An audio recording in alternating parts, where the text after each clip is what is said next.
Ek wil bietjie vandag gesels oor 'n netelige saakie. Wanneer laas het jy by 'n petrolpomp gestop en gesê maak maar vol?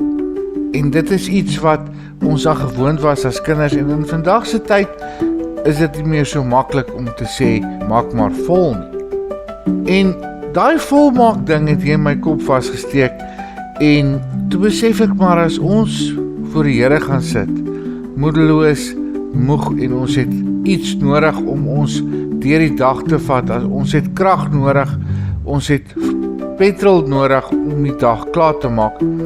Dan kan ons maar by die Here gaan sit en sê Here maak vol. En dan moet ons ook onthou dat dit waarmee ons vol maak is baie belangrik. Want as ons gaan volmaak met die hoop van die Here, met die woord van die Here en met sy krag en met sy genade, dan ontvang ons deursettingsvermoë en ons ontvang wysheid en ons ontvang kennis en ons kan aangaan met die dag met die wete dat God is daar, God gaan ons hier deurbring. Psalm 25 vers 15 sê ek hou my oë altyd op die Here want hy wys vir my die pad. So waarmee gaan ons vandag volmaak? Met die Here, met sy woord of met negatiewe gedagtes en negatiewe dinge? Ek dink dit is eenvoudig. God se woord is ons fondasie. God se woord herinner ons daaraan dat hy 'n plan het, selfs al lyk dinge deurmekaar.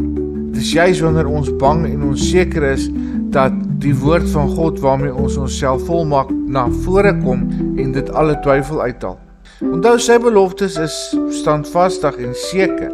As ons sy woord daagliks bestudeer en daagliks mediteer en daagliks bid, dan bou ons 'n innerlike reserve van geloof wat ons kan staande hou in moeilike tye. So, kom ons stop by die Here en vra, Here maak vol.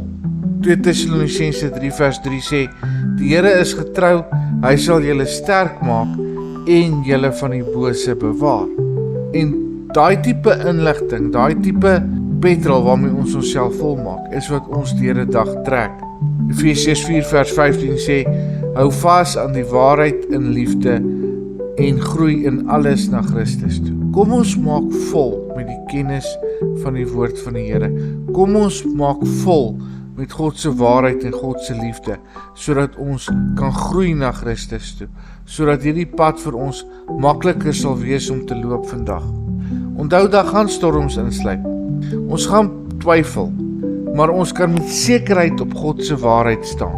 Maar daai waarheid moet dan in ons harte wees. En om dit te kry, weer eens, stop by die vulstasie van die Here en maak vol.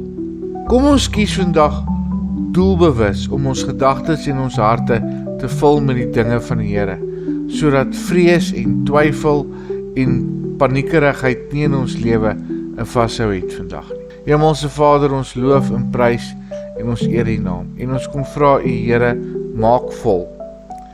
Maak vol sodat ons hierdie dag kan deurgaan vol vreugde, vol sekerheid en vol hoop. En ons dank U daarvoor in Jesus se naam. Amen.